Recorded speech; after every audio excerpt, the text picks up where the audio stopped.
वेंकटाद्रिसमं स्थानं ब्रह्मांडे नास्ति किंचन वेंकटेश समो देवो न भूतो न भविष्यति। ओं नमो वेंकटेशाय। திருமலா திருப்பதி தேவஸ்தானம் ஸ்ரீ வெங்கடேஸ்வரா பக்தி சேனல் இணைந்து வழங்கும் ஸ்ரீமத் பகவத்கீதை பாராயணத்திற்கு அனைவரையும் வரவேற்கிறோம். மூகம் கரோதி வாசாலம் அங்கும் லங்கயதே கிரிம் யத்கிருபாதமஹம் வந்தே பரமானந்த மாதவம்.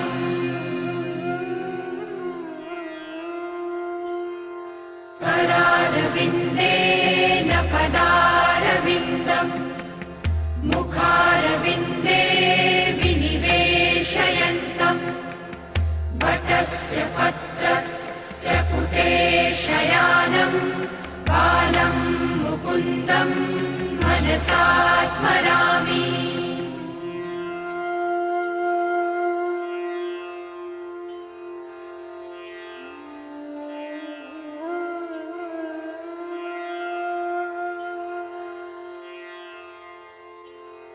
वसुदेवसुतं देवं कंसचाणूरमर्दनं देवकी परमानन्दं कृष्णं वन्दे जगद्गुरुम्.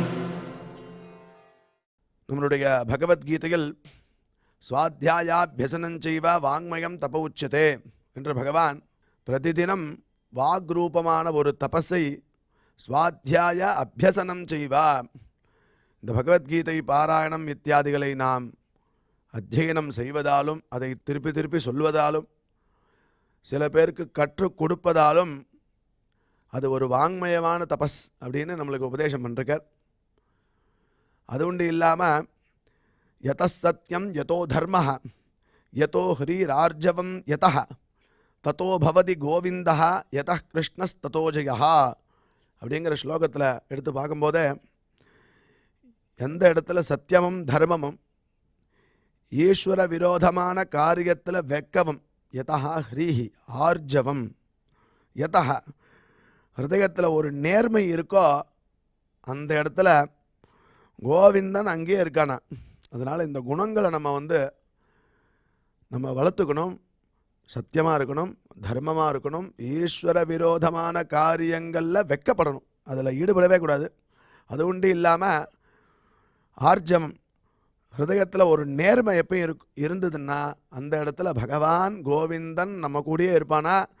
அதனால் என்ன ஆகுதுன்னா யத கிருஷ்ணஸ் ததோ ஜெயா, எங்கே கோவிந்தன் இருக்கானோ அந்த இடத்துல எடுத்த காரியம் எல்லாம் வெற்றியாகிறது அப்படின்னு நம்மளுக்கு சாஸ்திரம் அழகாக நம்மளுடைய குணத்தையும் மேம்படுத்திண்டு பகவத் பிரீத்திகரமான காரியங்களையும் செய்துண்டு தத்வாரா கோவிந்தனை நம்ம கூடயே வச்சுக்கலாம் அப்படின்னு அழகாக சொல்லி கொடுக்கறது. அவ்வாறே இன்றைய பகவத்கீதை பாராயணத்திற்கு முதல்ல ரொம்ப மனோநிலையை சரியாக வச்சுண்டு நம்ம பகவான்கிட்ட ஈடுபடுறதுக்கு முன்னாடி குரு பிரார்த்தனை மற்றும் சங்கல்பத்தோட இன்றைய நிகழ்ச்சியை நாம் துவங்கலாம்.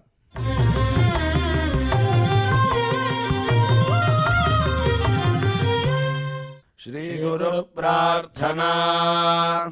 गुरुर्ब्रह्मा गुरुर्विष्णुर्गुरुर्देवो महेश्वरः गुरुः साक्षात् परं ब्रह्म तस्मै श्री गुरवे नमः.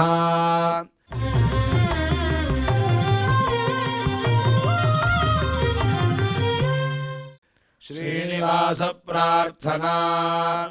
नमः क्षीराब्धिनाथाय वैकुण्ठाचलवासिने मुकुन्दाय नमो नित्यम् आनन्दाय नमो नमः.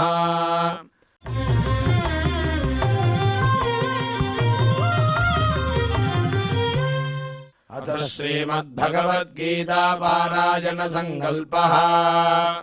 श्रीमदादिवराह क्षेत्रे विराजमानस्य अखिलाण्डकोटि ब्रह्माण्डनायकस्य श्रीपद्मावती जानेः भगवतः श्रीवेङ्कटेश्वर स्वामिनः दिव्यसन्निधौ जगद्गुरोः श्रीकृष्णपरमात्मनः अनुग्रहेण समस्तप्रपञ्चस्य विशेषतः भारतदेशस्य उत्तरोत्तर शुभसम्पत्समृद्ध्यर्थम् श्रीमद्भारतदेशगत तपस्विजन तपोबलवृद्धिद्वारा समस्तस्यापि मानवसमाजस्य सर्वारिष्टपरिहारार्थम् एतद्देशवासिनां सर्वेषां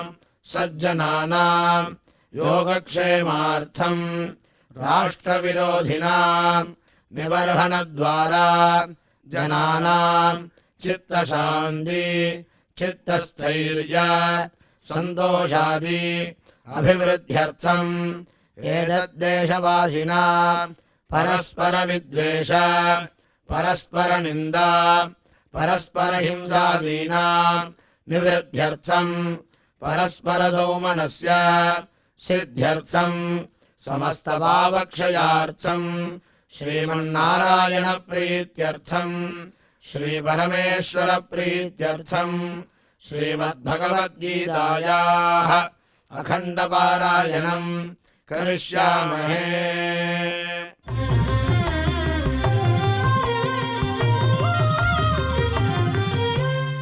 श्रीगीता प्रार्थना श्रीवत्साङ्गं महोरस्कं वनमाला विराजितम् शङ्खचक्रधरं देवं कृष्णं वन्दे जगद्गुरुम्।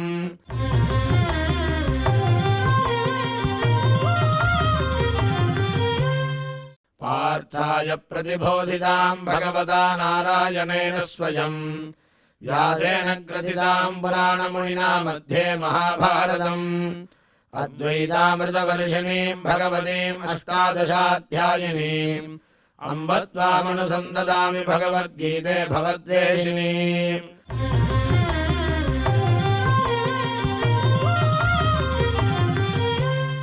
श्रीवेदव्यास प्रार्थना व्यासं वसिष्ठनप्तारं शक्तेः पौत्रमकल्मषम् पराशरात्मजं वन्दे सुखदातं तपोनिधिम्। यत्र योगेश्वर कृष्णो यत्र पार्थो धनुर्धरः तत्र श्रीर्विजयो भूतिर्ध्रुवाणि धर्मधर्मः।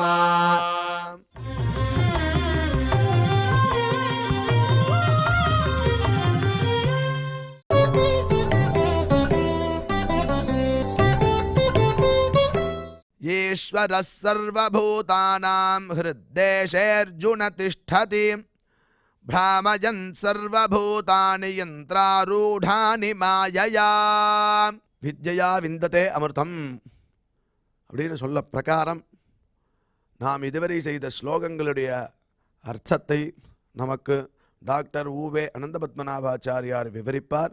அதை மனதில் வாங்கிக் கொள்வோம்.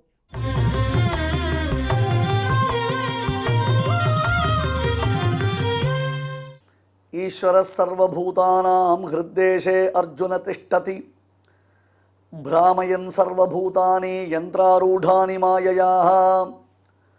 ஓம் நமோ பகவதே வெங்கடேஷாய.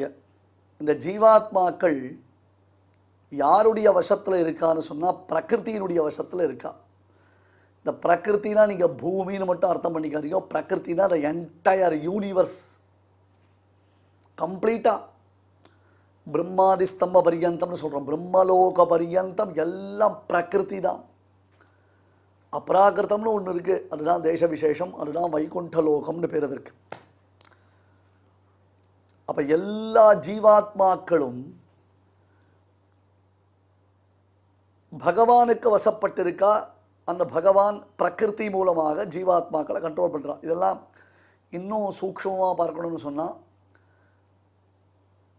அந்தந்த சரீரத்வாரமாகவும் சாட்சாத்தாகவும் ஆதாரபூதமாக இருக்கும் என்பதாக காண்பிக்கப்படுகிறது. இதெல்லாம் விசிஷ்டாத்வைத சித்தாந்தம், பகவத் ராமானுஜருடைய சித்தாந்தத்தின் அடிப்படையான தத்துவங்கள்.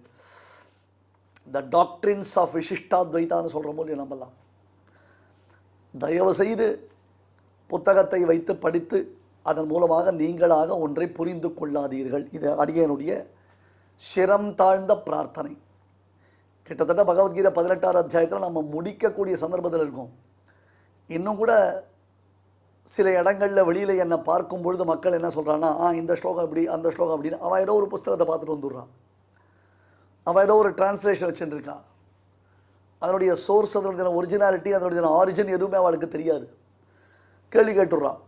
நான் ஒரே பதில் தான் சொல்கிறோம், மன்னிக்கணும், நீங்கள் ரொம்ப நுட்பமாக கிரகிச்சிருக்கேள், ரொம்ப சூக்ஷ்ம விஷயங்கள் தெரிஞ்சுட்டுருக்கேள், அந்த அளவுக்கு அடியேன் இன்னும் தெரிஞ்சுக்கலன்னு சொல்லிட்டு எஸ்கேப் ஆகிடுவேன். வேறு வழி இல்லை. இந்த எக்கப்புக்கு ஏகாம்பரத்துக்கெல்லாம் நம்ம பதில் சொல்லியிருந்து நம்மளுடைய எனர்ஜியை வேஸ்ட் பண்ணக்கூடாது. எதுக்காகனா சரீர பாவம், சரீராத்ம பாவ சம்பந்தம், இப்படி எல்லாம் ராமானுஜ சித்தாந்தத்தில் சொல்லப்படுகிறது. ஆதேயத்துவ பிரபுதி நியமைகி ஆதிகர்த்து ஷரீரம் சத்தாஸ்தேம பிரேதலபலேஷு ஏதராயத்தமேதது விஸ்வம் பஷ்யன் நிதி பகவதி வியாபகாதர்ஷ திருஷ்டே கம்பீரானாம் அகிருத்தகீராம் காஹதி சித்தவருத்தின்னு சாதிக்கிறார். ஈஸ்வர சர்வபூதானாம் ஹிருத்தேஷே அர்ஜுன திஷ்டதி பிராமயன் சர்வபூதானி யந்திராரூடானி மாயையாக. எல்லா ஜீவாத்மாக்களுக்கும் அவர்கள் செய்திருக்கக்கூடிய, முன்னாடி பண்ணியிருக்கக்கூடிய கர்மாக்களுக்கு தக்கபடி தான் நியமனம் பண்ணப்படுகிறார்கள். எனவே தான் நான் ஒன்று சொல்கிறேன், நாம் இப்போ ரொம்ப நல்லவனாக நம்மளை காமிச்சிக்கிறோம், ரொம்ப நல்லவனாக நம்மளை காமிச்சிட்ருக்கோம். நான் நல்லவன், நல்ல காரியம் பண்ணிட்டுருக்கேன், நல்ல விஷயங்கள் பண்ணிட்டுருக்கேன், ஆனால் பகவான் எனக்கு உடனே பலன் கொடுக்க மாட்டேன்றாரு, என்னை கஷ்டப்படுத்துகிறாரு. பக்கத்து வீட்டுக்காரன் எதிர் வீட்டுக்காரனா அயோக்கிய சிகாமணிகள், அவளை தப்பு பண்ணிகிட்டே இருக்கான். ஆடு மாடு கோழின்னு எல்லாத்தையும் உயிரோடு அடித்து தின்றா, எவ்வளோ குடிக்கிறா, என்னமோ தப்புகள்லாம் பண்ணுறா, உலகத்தில் என்னென்ன அக்கிரமங்கள் உண்டோ அந்த அக்கிரமம்லாம் பண்ணுறா. அவள் சௌக்கியமாக இருக்கா. இன்னொன்று அவளுக்கு நல்ல சாவு, அது ஒரு பெரிய விஷயம். அவளுக்கு நல்ல இறப்பு கூட ஏற்படுகிறது. அவர்கள் நல்ல விதமாக இறக்கிறார்கள். ஆனால் எங்கள் அப்பா அம்மா நல்லவராக இருந்தா, எவ்வளோ நல்ல தர்மங்கள் பண்ணா, தானங்கள் பண்ணா, யஜ்யங்கள் பண்ணா, யாகங்கள் பண்ணா, அவள் எவ்வளோ கஷ்டப்பட்டா தெரியுமா? கடைசி காலத்தில் எவ்வளோ சிரமப்பட்டு அவள் உசுரை விட்டா தெரியுமா? எனக்கு பகவானிடத்தில் இருக்கவே பிடிக்கல, பெருமாளை பற்றி இருக்கச்சே எனக்கு கொஞ்சம் ஏத்திசம் பேசுகிற மாதிரி இருக்கலாம், புத்தி போகிறது, நாஸ்திகம் பேசிடலாம் போனால் புத்தி போயின்னு இருக்கு, இப்படிலாம் நம்ம நினைக்கிறோம். இது இயல்பு தான். இங்கே பாருங்களேன், இந்த இயல்புன்னு ஒன்று சொல்லும்பொழுது நிறைய பேரால் அதை ஒத்துக்கவே முடியல. அடியங்கிட்ட நிறைய பேர் சண்டை போடுவான், எதை கேட்டாலும் ஒரு இயல்புன்னு சொல்லிடுறேன். ஆமாம் சுவாமி, நாம் இன்னும் மனிதனுடைய மனோபாவத்தை முழுவதுமாக பயிலவில்லை. என்னை அறிந்தான்னு எனக்குள்ளே நான் தெரிந்து கொள்வதற்கு இன்னும் எவ்வளோ விஷயங்கள் இருக்குது. நான் என்னை சுற்றி இருக்கிறத பற்றி பேசியிருக்கிறத தவிர்த்து எனக்குள்ளே நான் பார்க்க வேண்டிய விஷயங்கள் நிறைய இருக்குது. எனக்குள்ளே நான் தேட வேண்டிய விஷயங்கள் நிறைய இருக்குது. இப்போ ஒரு எக்ஸாம்பிள் ஒன்று சொல்கிறாங்க. ஒரு கட்டடம் ஒன்று கட்ட போகிறோம், நம்ம வச்சுக்கோங்க. ஒரு கட்டடம் கட்டுறோம், என்ன சொல்லலாம், 50 மாடி மல்டி ஸ்டோர் பில்டிங் ஒன்று கட்ட போகிறோம். அந்த 50 மாடி மல்டி ஸ்டோர் பில்டிங்க்கு நம்ம கட்டும் பொழுது அந்த 50 மாடிக்கு அஸ்திவாரமாக கீழே ஒரு 100 அடிக்கு, இல்லை 100 அடி நான் சொல்கிறேன் எக்ஸாம்பிள், எனக்கு இன்ஜினியரிங் ஸ்கில்லாம் கிடையாது. கீழே ஒரு அஸ்திவாரத்தை போடுறோம், அது வரலும் நம்ம தோன்றோம், அந்த கீழே தோன்றோம். பட் ஒரு விஷயம் யோசிச்சு பாருங்க, எவ்வளோ தூரம் மேலே போகணுமோ அவ்வளோ தூரம் கீழே தோண்ட வேண்டிய அவசியம் இல்லை, அது அவசியம் இல்லை. ஆனால் கீழே ஒரே அஸ்திவாரம் ஸ்ட்ரெங்தன் பண்ணிக்கணும். இப்போ மேலே ஒரு கட்டடம் எழுப்பப்பட்டுடுறது, நமக்கு அந்த கட்டிடக்கலையை பார்த்து ஒரு பிரமிப்பு ஏற்படுகிறது, ஒரு பிரம்மாண்டத்தை பார்த்து நமக்கு ஒரு பிரமிப்பு ஏற்படுகிறது. இவ்வளோ அற்புதமாக எப்படி ஒரு கட்டடம் கட்டப்பட்டிருக்கு பற்றியா? அப்படியே ஸ்கை இஸ் த லிமிட்டு, அப்படியே சந்திரன் சூரியன்லாம் அந்த மாளிகையினுடைய மதில்களில் அதை மொட்டை மாடியில் ரெஸ்ட் எடுக்கிற மாதிரி இருக்குது, அவ்வளோ ஹைட்டாக இருக்குது அப்படின்னா அதை பற்றி பேசுகிறோம். ஆனால் அதற்கு முன்பாக செய்த காரியம் என்ன அப்படின்னு கேட்டால், முதல்ல உள்ளுக்குள்ளே தோண்டப்பட்டிருக்கும், உள்ளுக்குள்ளே போயிருக்கும், உள்ளுக்குள்ளே இறங்கியிருக்கும். பட் ஒன்று பாருங்கோ, இப்போ பூமிக்கு மேற்பரப்பில் அந்த மாளிகை எழுப்பப்பட்டிருது, மல்டி ஸ்டோர் பில்டிங் எழுப்பப்பட்டிருது. அந்த மாளிகை மட்டும்தான் ஆச்சரியம். பட் அந்த மாளிகைக்கு கீழே பூமியை நாம் தோண்ட ஆரம்பித்தோன்னு சொன்னால் நாம் நினச்சி பார்க்க முடியாத ஆச்சரியங்கள் இந்த பூமிக்குள்ளே பொதிந்திருக்கின்றன. ரத்னங்கள் இருக்குது, வைரங்கள் இருக்குது, வைடூரியம் இருக்குது, தங்கச்சுரங்கம் இருக்குது, நிலக்கரி சுரங்கம் இருக்குது, பெட்ரோலியம் கிடைக்கிறது, தண்ணீர் கிடைக்கிறது, இன்னும் என்னென்னமோ ஆச்சரியங்கள் இருக்குது. எவ்வளோ தூரம் போக முடியும்? மேலே ராக்கெட் விட்டுருக்கோம், மேலே போயிட்டுருக்கோம். எவ்வளோ தூரம் நம்ம இதை ஆழ்கடலுக்குள்ளேயோ இல்லை ஆழ் பூமிக்குள்ளேயோ எவ்வளோ தூரம் நம்ம தொலை போட்டிருக்க முடியும்? எவ்வளோ கீழே இறங்கி பார்க்குறோம்? இதை விட்டுட்டு நம்ம மேலேயே பார்த்துட்ருக்கோம், நம்ம இன்னும் கீழே பார்க்க ஆரம்பிக்கல. அதனால தான் பரமாத்மா சொன்னான், உள்ளுக்குள்ளே பார், உனக்குள்ளே ஒரு ஆழமாக இறங்கு, உனக்குள்ளே ஆழமாக ஃபீல் பண்ணு.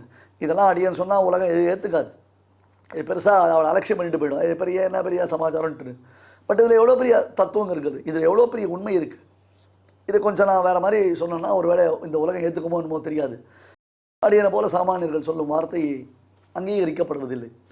உள்ளுக்குள்ளே நீ பண்ணணும், நன்னா ஒன்று தெரிஞ்சுக்கணும், டீப் பின் அப்படின்ற மாதிரி உனக்குள்ளே இறங்கி நன்னா அதை ஸ்ட்ரெங்தன் பண்ணிக்கணும். அப்போ எவ்வளோ ஆச்சரியங்கள் இருக்குது தெரியுமா? எவ்வளோ அற்புதமாக இருக்குது தெரியுமா? உனக்குள்ள நீ உணர உணர உணர அது உனக்கு ஒரு அதிசயித்தமான ஒரு ஆனந்தம் கொடுக்கும். இதுதான் பகவத்கீதையில் முதல் 6 அத்தியாயத்தில் கர்மயோகம் ஞான யோகத்தில் பகவான் அருளி செய்தான். இப்போ கடைசி 6 அத்தியாயத்தில் பகவான் அதெல்லாம் சம்மரைஸ் பண்ண ஆரம்பிக்கிறான். அன்ஃபார்ச்சுனேட்லி நாமெல்லாம் இதெல்லாம் சரியாகவே அக்செப்ட் பண்ணிக்கல சுவாமி, சரியாகவே நம்ம எஸ்டிமேட் பண்ணல. இதை புரிஞ்சிக்காமலேயே நாம் இன்னும் சுற்றின்னு இருக்கோம். நம்ம பகவத்கீதைலாம் வெறும் சாண்டிங்கிற மாதிரி பகவத்கீதையை சாண்டிங்கில் பார்த்துட்டு இருக்கோம். It is not only the sanding, அதுக்கு மேலே நிறைய விஷயங்கள் அதில் இருக்குது. அப்போ இது எல்லாத்தையும் நியமிப்பவன் யார் என்றால் பகவான். அவனுடைய கட்டளைக்கு உட்பட்டு அவனாலே பிரேரித்தமாய்க் கொண்டு நாம் செய்யக்கூடிய புண்ணிய பாபங்களுக்கு தக்கபடி பிரயோஜனம், அதனுடைய பலன் நமக்கு கிடைக்கிறது. ஈஸ்வர சர்வபூதானாம் ஹிருத்தேஷே அர்ஜுன திஷ்டதி. இப்படி வெளியில் பகவானை தேடணும்னா உபனிஷத் சொல்லித்த பராஞ்சி காணின்னு உள்ளுக்குள்ளே போ, உனக்குள்ள உட்காரு, உனக்குள்ள நீ பெருமாளை பாரு. உள்ளிருக்கிற ரத்னம் காண்கைக்கு கிழிச்சீரை கண்டார் போலேன்னு ஒரு வாக்கியம் சொல்லுவார் சுவாமி தேசிகன். ஒரு கடைக்கு போகிறார் ஒருத்தர்,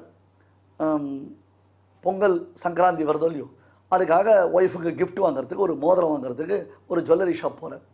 பியூட்டிஃபுல்லாக ஒரு வைர மோதிரம் ஒன்று வாங்கி தரார் ஒய்ஃபுக்கு. வாங்கி அதை ஒரு பேக் பண்ணி அப்படி ஒய்ஃபுக்கிட்ட அப்படி தான் டைம் அப்படி திறந்து அப்படி காமிக்கலாம், அவளை அசத்தணும், ஒரு மாதிரி அவளை வந்து சர்ப்ரைஸ் பண்ணணும் அப்படின்னு ஆசைப்படுறார்.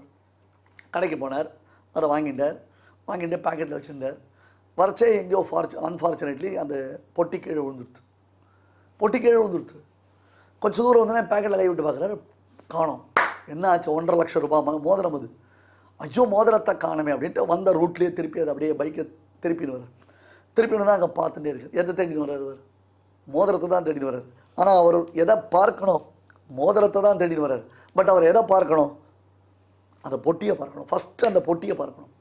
அந்த பொட்டியை பார்த்துட்டாலே பாதி சாட்டிஸ்ஃபிகேஷன் வந்துடும். அப்பா மோதிரம் கிடச்சிருத்துடும் அப்படின்னு. அதுக்கப்புறம் அந்த ரத்னத்தை பார்ப்பதற்கு, உள்ளிருக்கிற ரத்னத்தை பார்ப்பதற்கு கிழிச்சீரைன்னா அந்த பாக்ஸ், ஜுவல்லரி பாக்ஸுக்கு பேர் ஜுவல் பாக்ஸ். அந்த ஜுவல் பாக்ஸை பார்த்துட்டாலேயே ஒரு சாட்டிஸ்ஃபேக்ஷன் வரா மாதிரி நாம் முதல்ல ஆத்மாவை பார்க்கணும். அதுக்குள்ளே அந்த ஆத்மாவுக்குள்ளே இருக்கக்கூடிய பரமாத்மாவை பார்க்கணும்.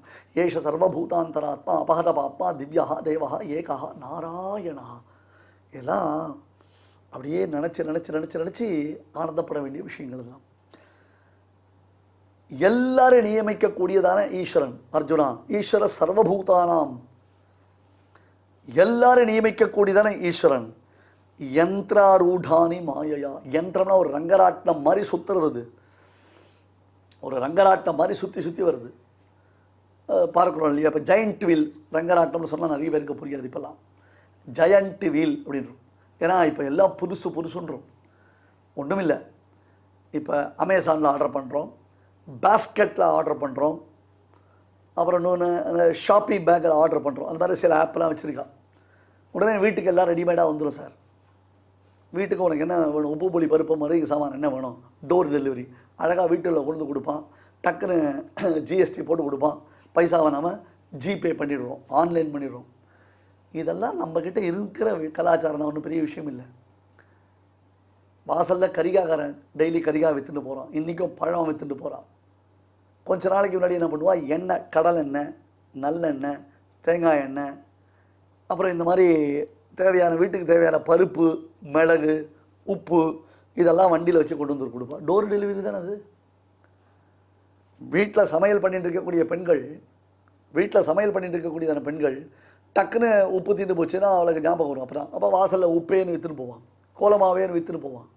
கீரை காரியம்மா, கீரை ஒன்றும் இன்றைக்கி காய்கறிகள் எதுவுமே இல்லை அப்படின்னா டக்குன்னு வாசலில் ஒரு கீரை விற்றுன்னு போவான். முளைக்கீரை, அரைக்கீரை, சிறுக்கீரைன்னு விற்றுன்னு போவான். சட்டம் இந்த கீரையை வாங்கி நம்ம யூஸ் பண்ணுறோம். இன்றைக்கி மல்டி ஸ்டோர் அப்பார்ட்மெண்ட்ஸ் வந்துடுது, அது மேலே ஏறி அவன் வியாபாரம் பண்ணுறது இல்லை. அதனால் நாம் இதை பெருசாக ஆப் போட்டுட்டோம் அப்படின்னு இருக்கோம். வாழ்க்கைக்கே நம்ம ஆப் வச்சுருக்கோம்னு தெரியல நமக்கு.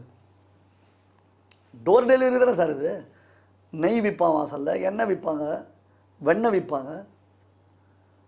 இப்போ கூட பாய் தலகாணிலாம் விற்றுன்னு வரா வீட்டில், எல்லாம் டோர் டெலிவரி தான். அது என்னமோ ஒரு சோஃபிஸ்டிகேஷன். அதை ஆப்பில் போட்டால் தான் நமக்கு சத்தான். நாங்களாம் பாரு எல்லாம் ஒரு செகண்டில் பண்ணிட்டோம். அது ஒரு பெரிய விளம்பரம்னு. பட் இவாகிட்ட நாம் பேரம் பேசுவோம், 1.5 மணி நேரம் மூச்சு தெரிக்க பேரம் பேசுவோம். ஒரு கட்டு கீராவா 10 ரூபா சொன்னால்னா நம்ம 8 ரூபாய்க்கு வாங்கி வெற்றிகரமாக விற்போம். அதை வாங்கிட்டோன்னு ஒரு சந்தோஷப்படுவோம். அதே அவன் ஜிஎஸ்டி போட்டு கொடுத்தானா வாயை முடின்னு அவனுக்கு பே பண்ணிவிடுவோம், நம்ம ஜிபே பண்ணுவோம். இன்னும் நீ இவா கிட்டலாம் நீங்கள் கடன் சொல்லலாம் தெரியுமோ, நாளைக்கு வச்சே வாங்கிக்கோ, நாளைக்கு வச்சே வாங்கிக்கோன்னு சொல்லுவோம். அவளும் ஒன்றும் கேட்க மாட்டான், அவள்லாம் ஒன்றுமே சொல்ல மாட்டான். இருக்கட்டம்மா, நான் டெய்லி இந்த தெருவுக்கு தான் வரேன், நீங்கள் இங்கே தான் இருக்கீங்க, நாளைக்கு வந்து உங்கள்கிட்ட இருந்து காசு வாங்கிக்கிறேன், இன்றைக்கி இல்லைனா பரவாயில்ல, அவசர தேவைக்கு நீங்கள் இதை யூஸ் பண்ணிக்கோங்கன்னு. அந்த மாதிரி உங்களால் அந்த மல்டி ஸ்டோர் பில்டிங்கில் போய் பண்ண முடியுமா? மல்டி ஸ்டோர் பில்டிங்கில் உங்களால் அதை யூஸ் பண்ண முடியும். நீங்கள் பச்சை, சிகப்பு, நீலம், கருப்புன்னு எல்லா கலர்லேயும் கார்டு வச்சுருக்கீங்க, பட் பைசா எடுக்க முடியல. உனக்கு ஒரு பொருள் அவசரமாக தேவைப்படுறது, அர்ஜென்ட்டாக அந்த பொருள் தேவைப்படுறது. அந்த நம்பிக்கையை நம்ம இழந்துட்டோம் பார்த்தீங்களா? நீங்கள் இன்றைக்கி அந்த ட்ரஸ்ட் ஒருத்தி போயிடுது பார்த்தீங்களா? ஏமாந்தாலும் அந்த காலத்தில் நம்பினோம் சுவாமி நம்ம எல்லாரையும். எதுவுமே கவனிக்கிறதில்ல, எதையுமே பார்க்கறதில்ல, எதையுமே ஒத்துக்கிறதில்ல, எதையுமே பேசுறதில்ல, எதையுமே நினச்சிக்கிறதில்ல. இதெல்லாம் சொல்லி சொல்லி அடி ரொம்ப டயர்டாக போயிட்டேன். என்ன 18 அத்தியாயம் பகவத்கீதையில் நீங்கள் யோசிச்சு பாருங்க. நான் நிறைய மெசேஜ் கொடுத்துருக்கேன். அதெல்லாம் இந்த உலகத்தினுடைய பார்வைக்கே அதெல்லாம் வரல.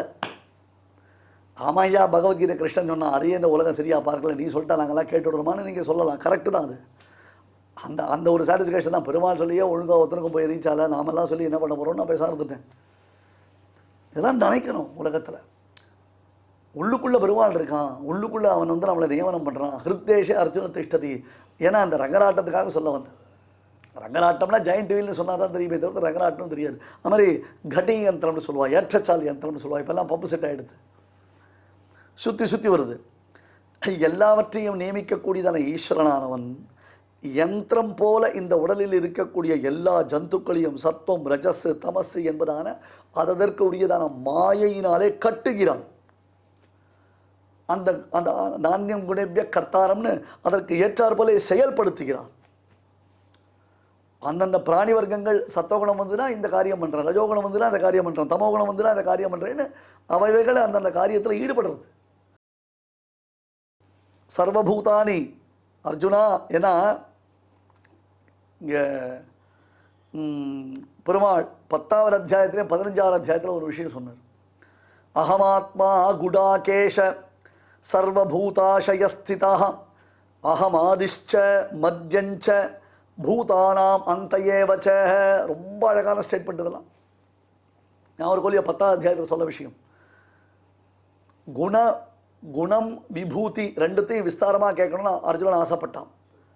குணத்தை பற்றி விஸ்தாரமாக கேட்கணும், விபூதியை பற்றி விஸ்தாரமாக கேட்கணும்னு 10வது அத்தியாயத்தில் அர்ஜுனன் கேட்டான். அதுக்கு பெருமாள் தன்னுடைய விபூதியை விஸ்தரிக்க ஆரம்பிக்கிறார். அகமாத்மா குடாகேஷ சர்வபூதாசயஸ்திதா. இங்கே பாருங்க, ஒரு அழகான பதம் குடாகேஷன் ஒரு பதம் போட்டார். இந்த குடாகேஷ பதம் அடிக்கடி நாம் பகவத்கீதையில் கேட்டிருக்கோம். சோம்பலற்றவன். சோம்பலற்றவன் அர்த்தம் நன்கு ஆத்ம சிந்தனை செய்வதற்கு யோக்கியதை உடையவன். குடாகேஷன். அப்பா நான் சர்வபூதாசயஸ்திதான்னு எல்லாருக்குள்ளே இருக்கேன். உள்ளிருக்கிற ரத்னம் காண்கைக்கு கிழிச்சியரை பார்க்கணும். அந்த மோதிரம் தொலைஞ்சு போச்சு, மோதிரம் பொட்டியோடு தொலைஞ்சு போச்சு. பொட்டியை கண்டுபிடிச்சிட்டா அது உள்ளே இருக்கிற மோதிரம் கிடச்சிட போகிறது உனக்கு. அப்போ தேடின்னு போகிறவன் பொட்டி தானே தேடின்னு போகணும். அந்த மாதிரி ஆத்மாவை நீ முதல்ல தெரிஞ்சுக்கணும், ஆத்மாவலோகனம் பண்ணணும். ஆத்மாவை முதல்ல நல்லா நீ கிளாரிட்டியாக புரிஞ்சுக்கணும். அதுக்கப்புறம் உள்ளே இருக்கிற பெருமாளை பார்க்கணும். இந்த ஆத்மாவை தெரிஞ்சுக்கணும்னா அதுக்கு சோம்பேறித்தனம் இல்லாமல் ஆத்மாவை தெரிஞ்சுக்கணும். சோம்பேறித்தனம் இல்லாமல் ஆத்ம தியானம் பண்ணணும். நிறைய விஷயங்களை தெரிஞ்சுக்கணும். இது அழகாக 18 அத்தியாயம் ஓடி இருக்குன்னா எத்தனை பேரால் கேட்க முடியுது, எவ்வளோ பேரால் இதை உட்காந்து கான்சன்ட்ரேட் பண்ண முடியுது, எவ்வளோ லேக்கிங்கில் சில பேர் உட்காந்து வச்சுருக்கா, அப்புறம் பார்த்துக்கலான்னு. ஆனால் குடாகேஷன் Arjunan he is capable of doing this. அர்ஜுனால் அதை பண்ண முடியும்னு பெருமாளுக்கு அந்த அபரிமிதமான நம்பிக்கை. அதுவும் இல்லாமல் அவனுடைய பூர்ணமான அனுகிரகத்தை பெற்றவன் இல்லையா அர்ஜுனன். அதாவது தெய்வீ சம்பத்துன்னு சொல்லியிருக்காரு இல்லையா பெருமாள் அவனை பார்த்து. அகமாத்மா குடாகேஷ சர்வபூதாசயஸ்திதா. அர்ஜுனா, எல்லா பிராணிகளுடைய ஹிருதயத்தில் இருந்து அவர்களுக்கு ஆத்மாவாக நான் இருக்கேன். ஏஷ சர்வபூதாந்தராத்மா அபகரபாத்மா திவ்யா தேவா ஏகா நாராயணா. வேதமனைத்துக்கும் வித்தான திருப்பாவையில் ஆண்டாள் முதலையே சொன்னால் நாராயணனை மக்கே பறை தருவான், நாற்றத்துழாயமடி நாராயணன் அப்படின்னா. ஏஷ சர்வபூதாந்தராத்மா அபகரபாத்மா திவ்யா தேவா ஏகா நாராயணா. அகம் ஆதிஷ்ச மத்யஞ்ச. நான் பிராணிகளுக்கு உபாதான காரணம். ஆதி சப்தத்துக்கு தாத்பரியம் என்ன? இந்த பிராணிகளுடைய உபாதான காரணம். உபாதானம்னு அர்த்தம் ரா மெட்டீரியல். இந்த கிரியேஷன், இந்த வஸ்துக்கள் இவைகள் உண்டாவதற்கு நான் தான் உபாதான காரணம். மத்யஞ்ச ஸ்திதி காரணம் நான் தான். லயச்ச அந்தயேவச்ச லய காரணமும் நான் தான் என்று 10வது அத்தியாயத்தில் அவர் செய்தான். 15வது அத்தியாயத்தில் சொன்னான். சர்வசாகம் ஹிருதி சந்நிவிஷ்டா மத்தஸ்பிருதிர்ஞானமபோகனஞ்ச வேதைஷ்ச சர்வைஹி அகமேவ வேத்யா வேதாந்த கிருத் வேதவிதேவச்சாகம். இப்போ நாம் பார்க்கறது 18ஆம் அத்தியாயத்துடைய 61ஆவது ஸ்லோகம். அந்த 18ஆம் அத்தியாயத்தில் 61ஆவது ஸ்லோகத்துக்கு சப்போர்ட்டிவாக அடியன் இப்போ கீழே 10ஆவது அத்தியாயத்தில் சொல்லப்பட்ட ஒரு விஷயத்தையும் 15ஆவது அத்தியாயத்தில் சொல்லக்கூடியதான ஒரு விஷயத்தையும் எடுத்துட்டுருக்கேன். கன்ஃபியூஸ் ஆகிடாதீங்க. இவர் எங்கே புஸ்தகத்தை வச்சு திருப்பிட்டு இவர் எங்கே போகிறார், எங்கே சுற்றுறார், என்னப்பா இது 10 நாளில் உபன்யாசம் முடிய போகிறதுன்னு பார்த்தா இந்த சுற்றுறாருன்னு நினச்சிக்காதீங்க. நீங்கள் சர்வசாகம் ஹிருதி சன்னிவிஷ்டா, எல்லாருடைய ஹிருதயத்திலும், அதான் ஹிருத்தேஷே அர்ஜுன திஷ்டதி, ஹிருத்தேஷே அர்ஜுன திஷ்டதி, சர்வசாகம் ஹிருதி சன்னிவிஷ்டா, நிவிஷ்டா சன்னிவிஷ்டா, ஹிருதி சன்னிவிஷ்டா, அகம் ஹிருதி சன்னிவிஷ்டா, சர்வஸ்ய ஹிருதி அகம் சன்னிவிஷ்டா. புரியலையா? நிவிஷ்டா சன்னிவிஷ்டா ஹிருதி சன்னிவிஷ்டா, இருக்கேன், நன்கு இருக்கிறேன், ஹிருதயத்தில் நன்கு இருக்கிறேன், எல்லாருடைய ஹிருதயத்திலும் நன்கு இருக்கிறேன். இரண்யகசிபு இதயத்திலே பெருமாள் உண்டு, ராவண கும்பகர்ண இதயத்திலே பெருமாள் உண்டு, சிசுபாலன் இதயத்திலே பெருமாள் உண்டு, நரகாசுரன் இதயத்திலே பெருமாள் உண்டு, ஜராசந்தன் ஹிருதயத்திலே பெருமாள் உண்டு. சர்வசாகம் ஹிருதி சன்னிவிஷ்டா மத்த ஸ்பிருதி ஞானம் அபோகனஞ்ச. அதனால்தான் ஒருத்தன் ஒரு விஷயத்தை நன்கு அறிந்திருப்பதற்கும் மற்றொருத்தன் அந்த விஷயத்தை அறியாமல் மறந்திருப்பதற்கும் காரணம் என்ன? உள்ளே மறைந்திருந்து பார்க்கும் பகவானுடைய அனுகிரகம். அதுதான் மர்மம், மறைந்திருந்து பார்க்கும் மர்மம் என்று பெருமாள் சொல்றான். சர்வசாகம் ஹிருதி சன்னிவிஷ்டா மத்த ஸ்பிருதி ஞானம் அபோகனஞ்ச. இன்னைக்கு எனக்கு ஒரு விஷயம் ஞாபகம் வருது. இந்த 18ஆம் அத்தியாயத்தில் இந்த ஸ்லோகத்தை கொஞ்சம் விஸ்தரித்து சொல்கிறேன்னா, பகவானுடைய சங்கல்ப விசேஷம், அவனுடைய அனுக்கிரக விசேஷம். ஹிருதய புண்டரீகத்தில் இருக்கக்கூடிய பெருமாள் நம்மை பேச வைக்கிறான், நமக்கு ஒரு நல்ல வாக்கை அருளுகிறான். வேதைஷ்ட சர்வைகி அகமேவ வேத்யா, எல்லா வேதங்களினாலேயும் நானே அறியப்படுபவன், எல்லா வேதங்களும் என்னைத்தான் சொல்லுகின்றன.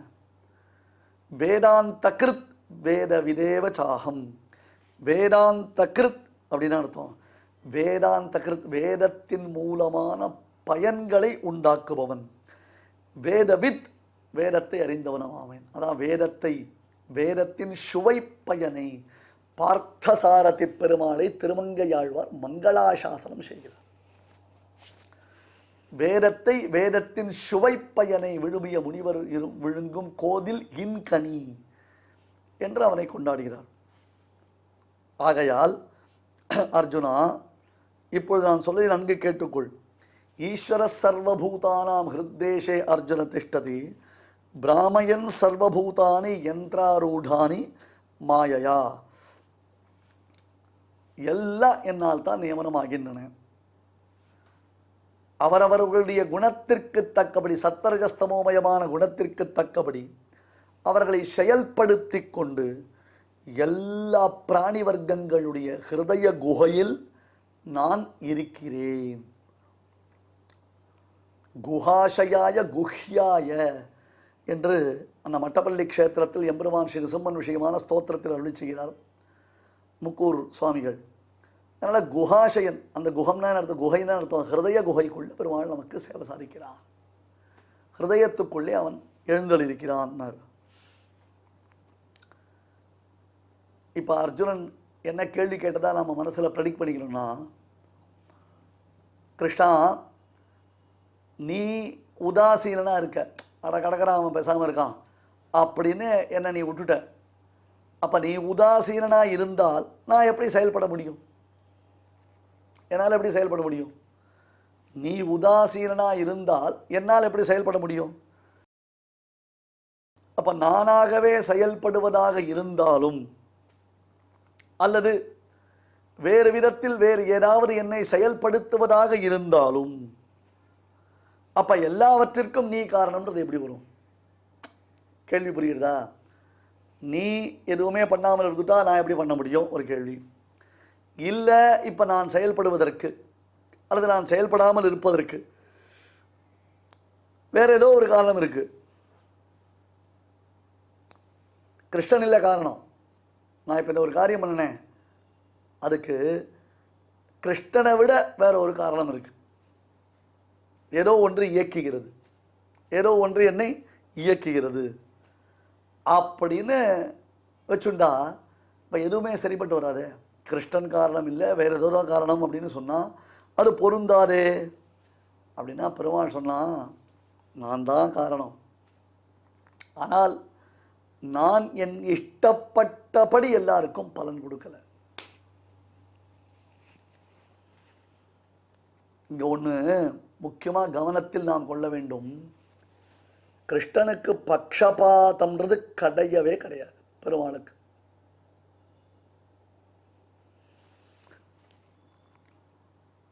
வேண்டியவன் வேண்டாதவன் யாரையுமே பெருமாள் அவர்கள் செய்திருக்கக்கூடிய காரியத்தை கொண்டு தான் வேல்யூ பண்ணுவான்.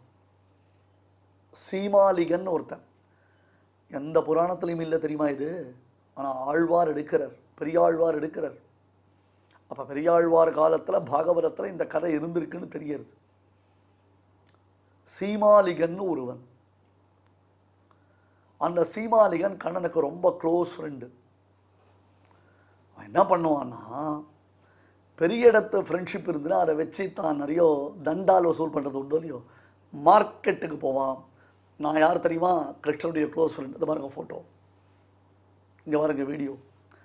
நானும் கிருஷ்ணனும் க்ளோஸாக இருக்கும், அதனால் நீங்கள்லாம் எனக்கு மாமூல் தரணும் அப்படின்னு மாமூலாக வசூல் பண்ணோம். நிறைய அக்கிரமங்கள் பண்ணான், நிறைய அட்டகாசங்கள் பண்ணான். பெருமாள் வெயிட் பண்ணி பார்த்தார். Over a period of time அவனுடைய அக்கிரமம் பொறுக்க வரல. ஒரு நாள் அவனும் கிருஷ்ணனும் ஒன்றா எங்கேயோ போயிட்டு இருக்குச்சே, சீமாலிகன் கிருஷ்ணன் கிட்ட கேட்டான், கிருஷ்ணா உன்ன மாதிரி எனக்கு கார் ஓட்ட தெரியும், உன்ன மாதிரி குதிரை ஓட்ட தெரியும், உன்ன மாதிரி ஃபைட் பண்ண தெரியும், உன்ன மாதிரி ஃப்ளூட் ஊத தெரியும், இப்படி எல்லாம் எனக்கு உன்ன மாதிரியே டேலண்ட் இருக்குது. நான் உன்னுடைய ஃப்ரெண்டு, பெஸ்ட்டு ஃப்ரெண்டு. பட் எனக்கு இந்த சக்கராயுதம் மட்டும் இன்னும் நான் யூஸ் பண்ண கற்றுக்கலை. எனக்கு அந்த சக்கராயுதம் யூஸ் பண்ண சொல்லிக் கொடுன்னா. வாண்டாம், வாய முடின்று, அந்த சக்கராயுதம் என்ன மாதிரி இல்லை, அது ரொம்ப பொல்லாது, அது ஏடா கூடமா எதனா பண்ணிட்டு இது என்ன பெரிய விஷயம், ஒரு சும்மா ஒரு சக்கரம் அப்படி விடுறது அப்படி வரணும், இவ்வளோ தான் நான் அசால்ட்டு, ஈஸியாக நான் பண்ணிவிடுவேன், எனக்கு என்ன பெரிய கஷ்டம் அப்படின்னு சக்கராயுதம் சொல்லி கொடுணும். சரி போ அப்படின்ட்டு பெருமாள் அந்த சக்கராயத்தை அப்படி விட்டார். சுதர்சன சக்கரம் இன்னொருத்தன் கையில் போய் உட்காருமா?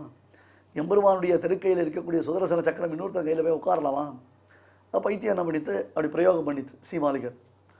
சுதர்சனனுக்கு செம்ம கோபம், அவர் செம்ம ஆங்கிரியில் இருந்தார், அவர் பயங்கர கோபத்தில் இருந்தார். பெருமாள் கையில் இருக்கிற எண்ணெய் பிளகா பையன் இவன் கையில் தூக்கி வச்சுட்டான், நான் பாரு என்ன பண்ணுறேன்னு. திருப்பி அது ரிட்டர்ன் வரணும். அதை பிரயோகம் பண்ணியாச்சு, பிரயோகம் பண்ணது அப்படி போச்சு, மறுபடியும் அது அங்கேருந்து ரிட்டர்ன் வரணும் இல்லையோ. ரிட்டர்ன் வச்சே இவன் என்ன பண்ண அப்படி கை வச்சுட்டான். அதை உட்காரணும், அதை உட்காரணும். இந்த பசங்கள்லாம் தண்ணியில் கல்லெறிஞ்சு விளையாடுவா, பார்த்துருக்கேடா? தண்ணியில் கல்லெறிஞ்சு விளையாடுவான். அப்படியே தண்ணி இருக்கும், ஒரு ஃப்ளாட்டாக ஒரு கல் எடுத்துப்பா, அப்படி அடிப்பா, அது சிக் சிக் சிக் சிக் அப்படின்னா தண்ணியில் முழுகி வெளில திருப்பி தண்ணியில் முழுகி திருப்பி வெளில திருப்பி தண்ணியில் முழுகி வெளில போகும். அது கல் அடிக்கச்சே யார் நிறைய தடவை தண்ணியில் முழுகி அந்த கல்லை வெளில எடுக்கிறாளோ அவள் தான் ஜெயிச்சவா. அது ஒரு சின்ன வேடிக்கை, பசங்களுக்குள்ள ஒரு வேடிக்கை, அது விளையாட்டு. அது தண்ணிக்குள்ளே முழுகிற அந்த கல் அப்படியே மேலே வரும், அப்படியே சல்லுன்னு மேலே வரும், ஜிங் ஜிங் அப்படின்னு ஒரு மேலே வரும். அது அந்த மாதிரி இது பையத்தையும் இப்படி கையை வச்சுட்டுது. சக்கராயுதம் போனது அப்படி நேரம் வரணும், இங்கே உட்காரணுமோ இல்லையோ, உட்காந்தா ஃபிக்ஸ் ஆகிடும். பட் அவனுக்கு பிடிக்க தெரியலையே, அவனுக்கு தான் வழி தெரியாது. அதுவும் பெருமாளுடைய திருவுள்ளத்தை அனுசரித்து சக்கராயுதம் வேலை செய்கிறதோ இல்லையோ, இங்கே உட்கார வேண்டிய சக்கராயுதம் இப்படி உட்காராமல் அப்படியே கிளம்பித்து நேரம் அவன் கழுத்தை வெட்டித்து. சீமாலிகன் அவனோடு தோழமை கொள்ளவும் வல்லாய், சாமாறு அவனி எண்ணி சக்கரத்தால் தலை கொய்தாயினர். எதுக்காக இந்த கதை? பெருமாளுக்கு வேண்டியவன் வேண்டாதவன் கிடையாது.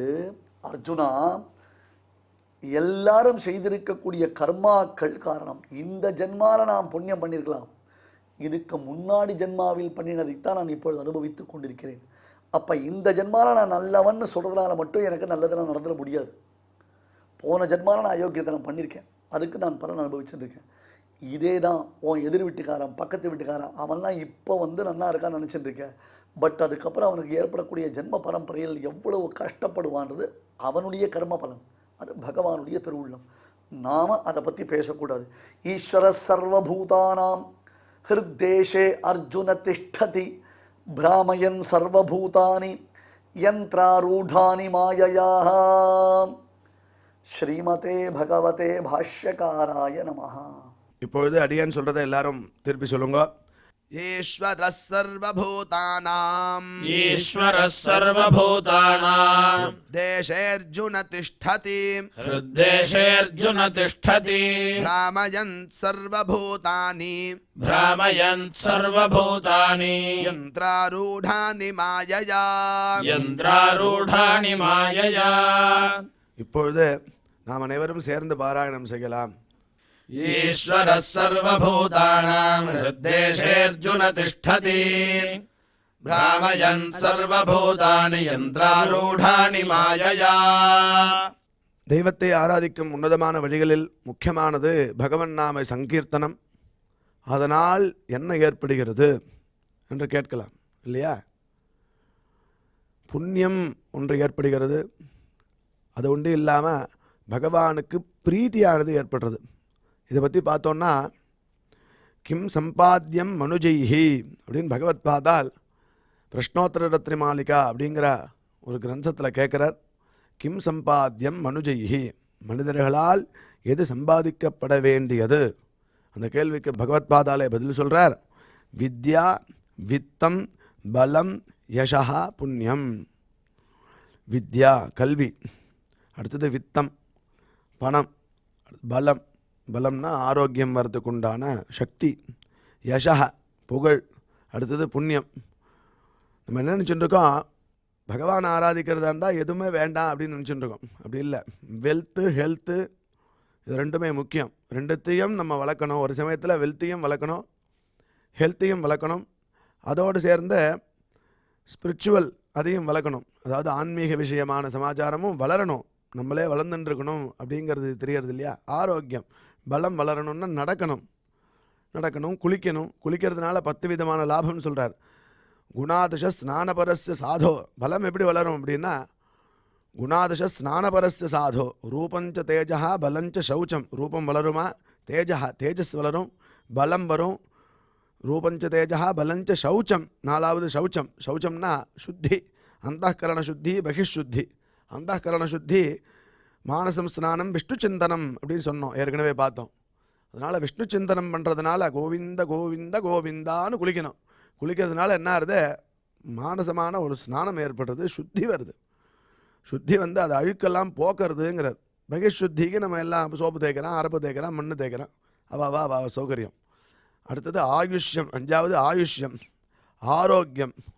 ஆயுஷ்யம்னா புரியுறது உங்களுக்கு, ஆரோக்கியம்னா புரியுறது. அலோலுபத்துவம், இது செய்யணும் இது செய்யக்கூடாது அப்படிங்கிறது வருதான் புத்தி குளிக்கிறதுனால. அலோலுபத்துவம், துஸ்வப்ன காதா, கெட்ட கெட்ட கனவெல்லாம் போகிறது. தபஸ்ச மேதா, தபஹா 9 தபஸ் அப்படிங்கிறார். மேதா புத்தி சக்தி வளருது. இதுக்கெல்லாம் காரணமாக பலம் இருக்குது. பலமே இல்லைன்னா ஸ்நானம் பண்ண முடியாது இல்லையா? அது பலத்தை சம்பாதனம் பண்ணணும். பலம் யசா, அதுக்கு மேலே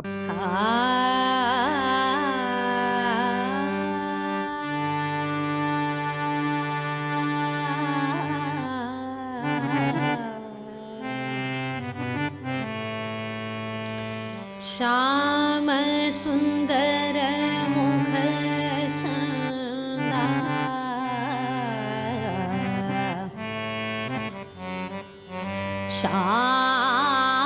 श्याम सुंदर मुख चंदा, श्याम श्याम सुंदर मुख चंदा, नटवर नागर नंदा, भजो रे मन गोविंदा, भजो रे मन गोविंदा,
नरसिंह रूप धरता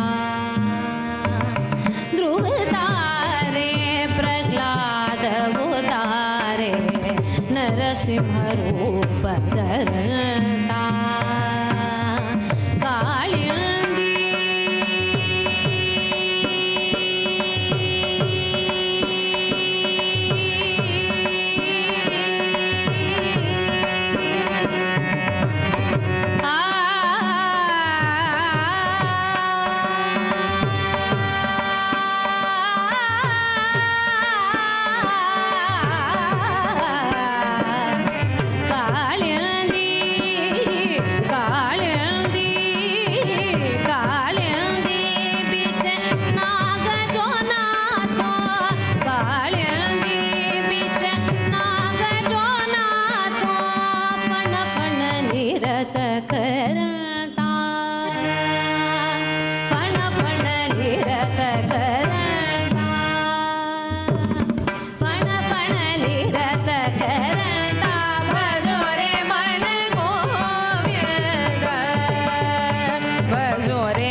இந்த நிகழ்ச்சியில் இதுவரை நாம் பாராயணம் செய்த ஸ்லோகங்களில் ஏதேனும் அக்ஷர தோஷம் இருந்திருந்தால் அதை நிவர்த்திக்கும் பொருட்டு பகவானிடம் க்ஷமா பிரார்த்தனை செய்வோம்.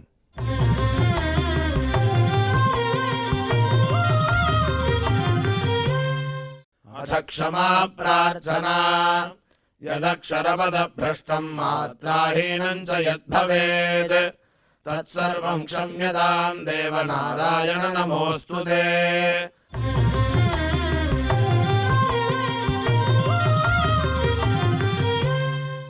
अथ भगवत्समर्पणम् कायेन वाचा मनसेन्द्रियैर्वा बुद्ध्यात्मना वा प्रकृते स्वभावात् करोमि यद्यत् सकलं परस्मै नारायणायेति समर्पयामि।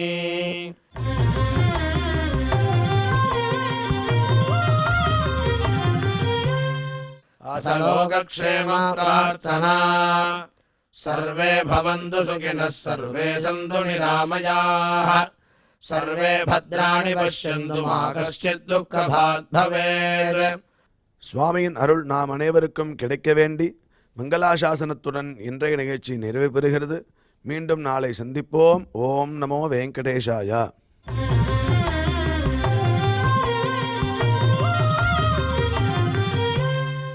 अथ मङ्गलम् श्रियः कान्ताय कल्याणनिधये निधयेऽर्थिनाम् श्रीवेङ्कटनिवासाय श्रीनिवासाय मङ्गलम्.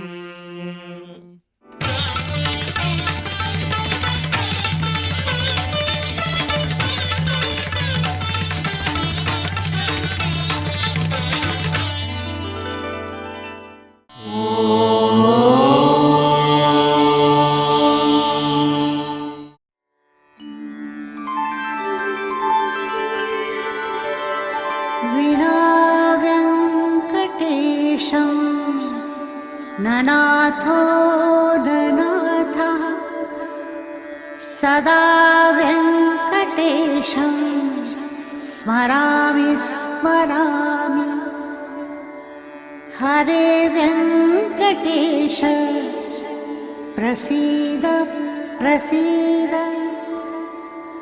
प्रियं वेङ्कटेश प्रयच्छ प्रयच्छ।